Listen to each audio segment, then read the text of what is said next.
Assalamualaikum warahmatullahi wabarakatuh. Hello, my name is Thomas Dinata, and now I will present psychoanalysis theory by Sigmund Freud. Okay, let's get started. Yeah, first is what is psychoanalysis? Psychoanalysis is a comprehensive theory of personality that developed by Sigmund Freud. It explores the unconscious mind, childhood experience, and the dynamic of human behavior. At its core, psychoanalysis aims to bring unconscious elements of the mind into conscious awareness. Yeah, understanding how these hidden thoughts, emotion, and memories impact our behavior, thoughts, and feelings. Freud's understanding of human personality was based on his experience with patients, his analysis of his own dreams, and his vast reading in the various science and humanities. This experience provided the basic data for the evolution of his theories. To him, theory followed observation, and his concept of personality underwent constant revision during the last 50 years of his life. Next is levels of mental life. Freud's greatest contribution to personality theory is his exploration of the unconscious and his insistence that people are motivated by drives of which they have little or no awareness. Yeah, to Freud, mental life is divided into two levels, the unconscious and the conscious. The unconscious, in turn, has two different levels, the unconscious proper and the preconscious. Yeah, the first one is the unconscious. The unconscious mind is the reservoir of thoughts, feelings, desires, and memories that lie outside of conscious awareness. He believed that our conscious mind, which is the part of our mental processing, is just the tip of the iceberg. Beneath the surface lies the unconscious, containing repressed thoughts, instincts, and memories that influence our behavior and personality without our awareness. Freud theorized that the unconscious mind operates on its own and affects our behavior, emotions, and experience. Next is the preconscious. The preconscious is the level of the mind that contains all those elements that are not conscious but can become conscious either quite easy or with some difficulty. The contents of the preconscious come from two sources. The first of which is conscious perception. What a person perceives is conscious for only a transitory period. It quickly passes into preconscious when the focus of attention shifts to another idea. So, in short, preconscious can be defined as information that is not in our immediate awareness, but can be brought to consciousness effortlessly. It acts as a sort of mental waiting room where thoughts can be easily retrieved. The last one is conscious. Consciousness can be defined as those mental elements in awareness at any given point in time. It is the only level of mental life that directly available to us. Simply, it can be interpreted as the thoughts and feelings that are currently in our awareness. Next is provinces of the mind. In the 1920s, Freud introduced a three-part structural model. This division of the mind into three parts but did not replace the topographical model but helped Freud explain mental images according to their function or purpose. For Freud, the most primitive part of the mind is das Es or it, which is translated into English as the it. The second part is das I or me, which is translated into English as the ego. And the last province is das Über I or exclusive me, which is translated into English as the superego. Yeah, first is the it. The it is concept in psychoanalytic theory developed by Sigmund Freud. In simple terms, the it is impulsive and instinctual part of the mind. It operates on the pleasure principle, seeking immediate gratification of basic desire without considering consequences. The it is present from birth and is driven by biological and unconscious urge. It represents the primal and unrestrained aspect of human personality. The id has no contact with reality, yet it strives constantly to reduce attention by satisfying basic desires. Yeah. Because its sole function is to seek pleasure, we say that the id serves the pleasure principle. Besides being unrealistic and pleasure seeking, the id is illogical and can simultaneously entertain incompatible ideas. Next, next is the ego. The ego or I is the only region of the mind in contact with the reality.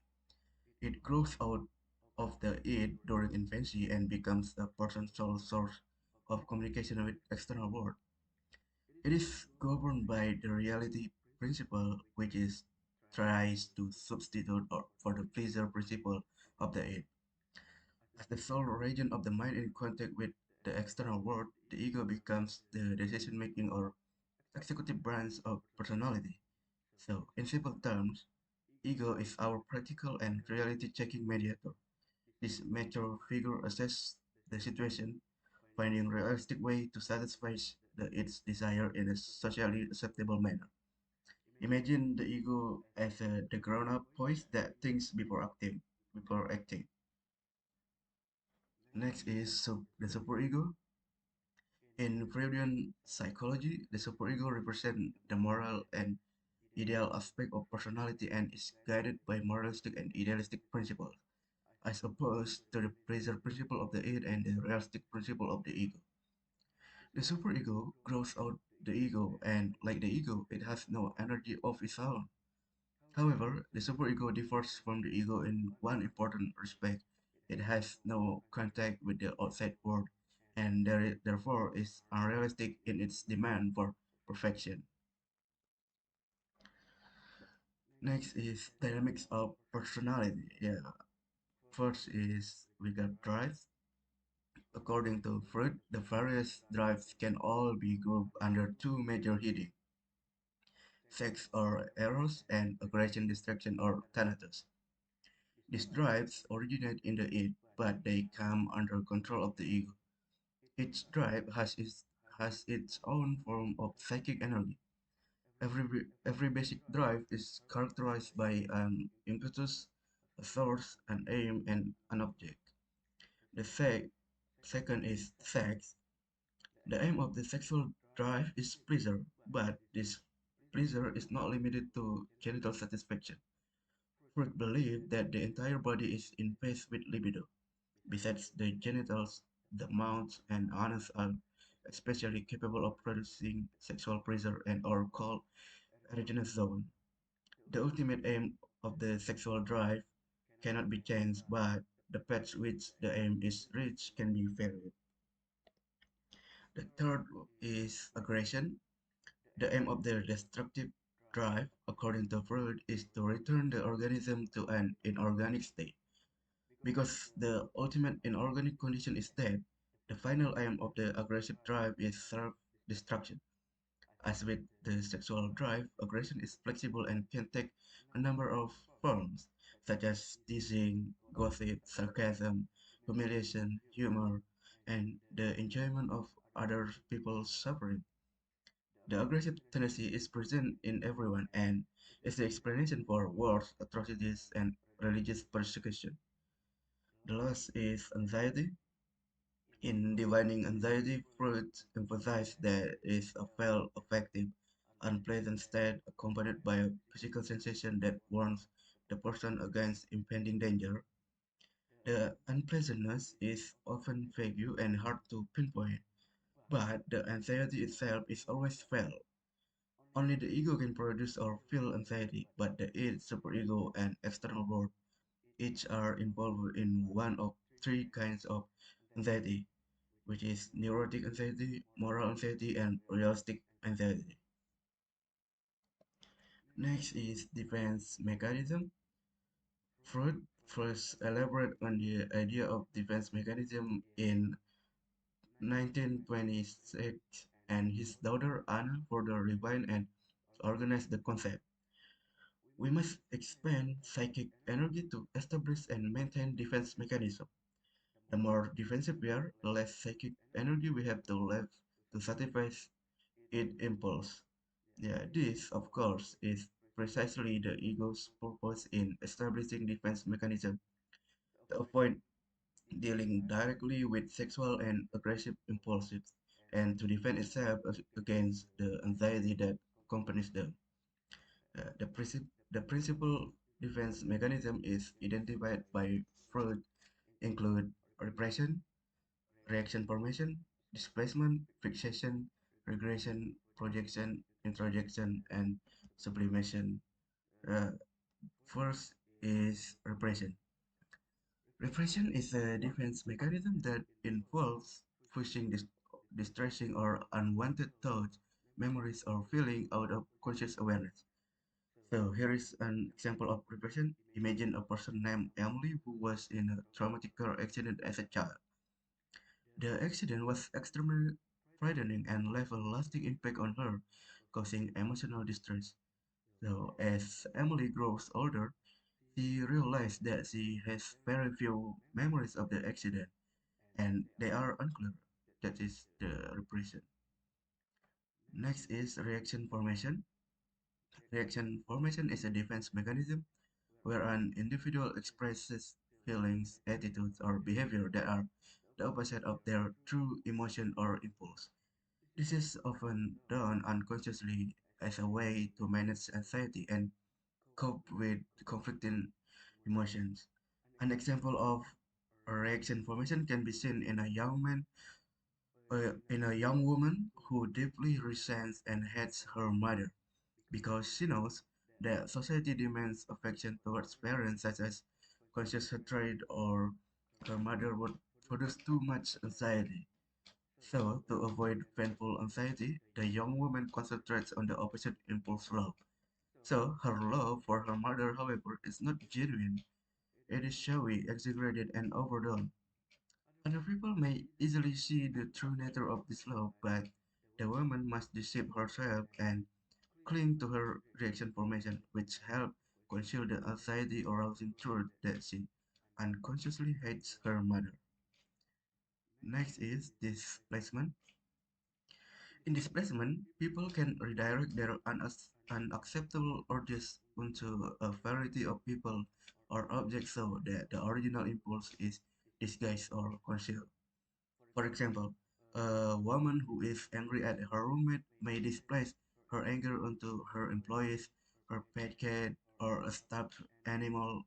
So she remains friendly to her roommate, but unlike the workings of reaction formations, she does not exaggerate or overdo her friend lines. Next is fixation.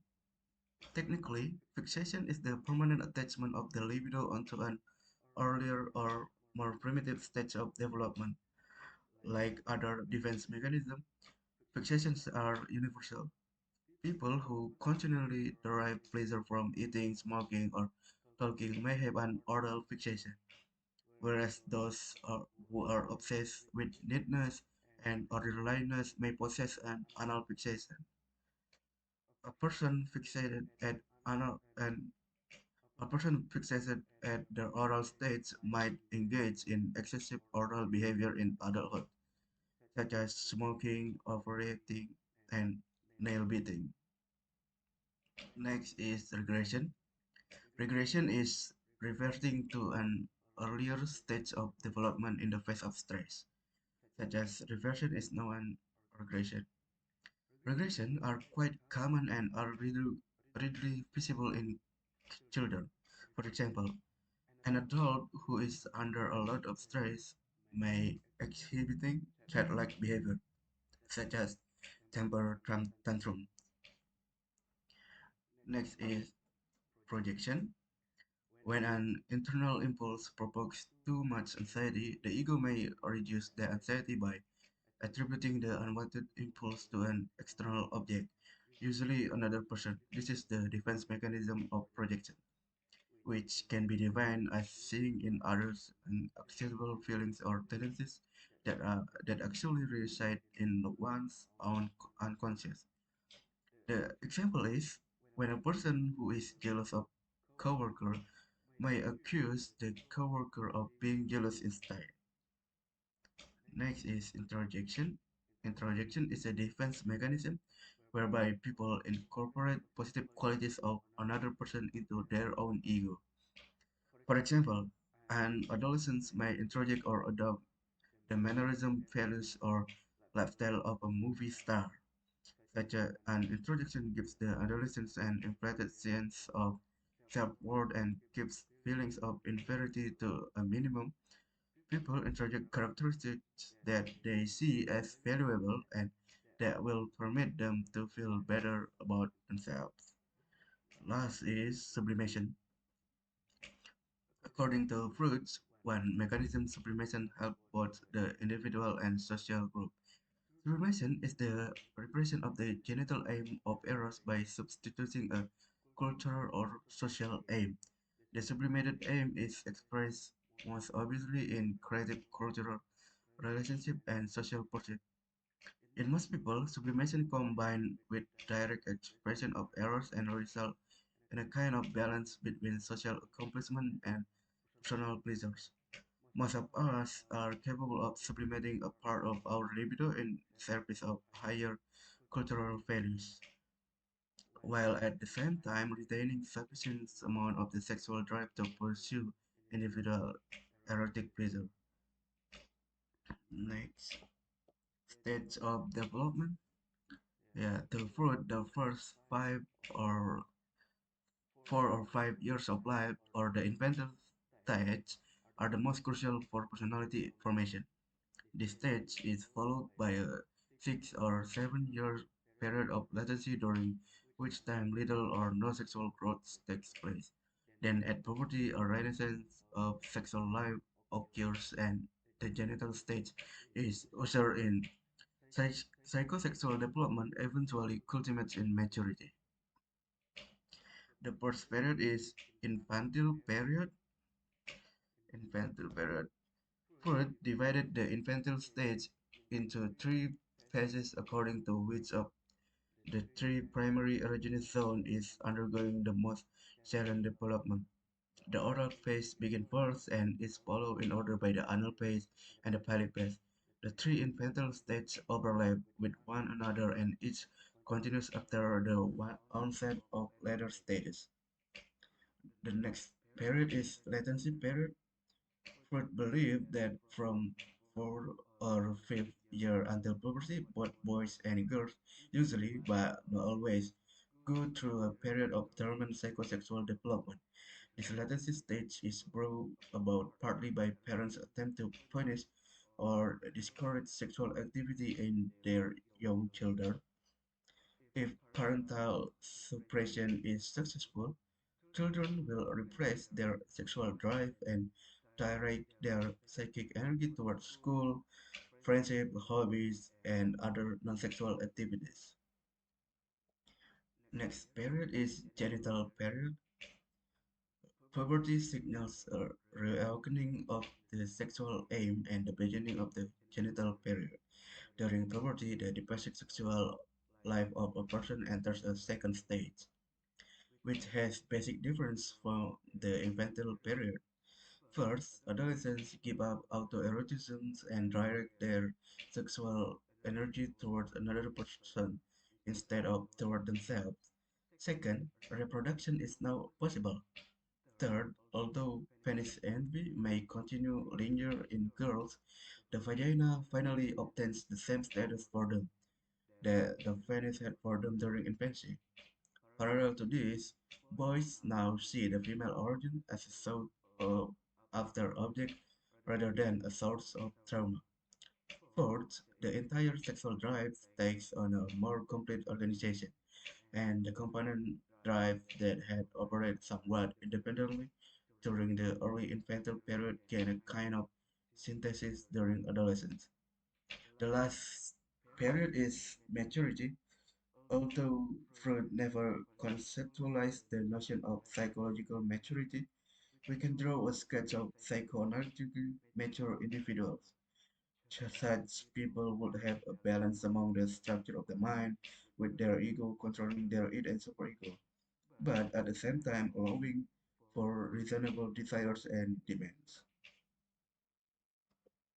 Yeah, I think that's it for me. Thank you for your attention. Wassalamualaikum warahmatullahi wabarakatuh.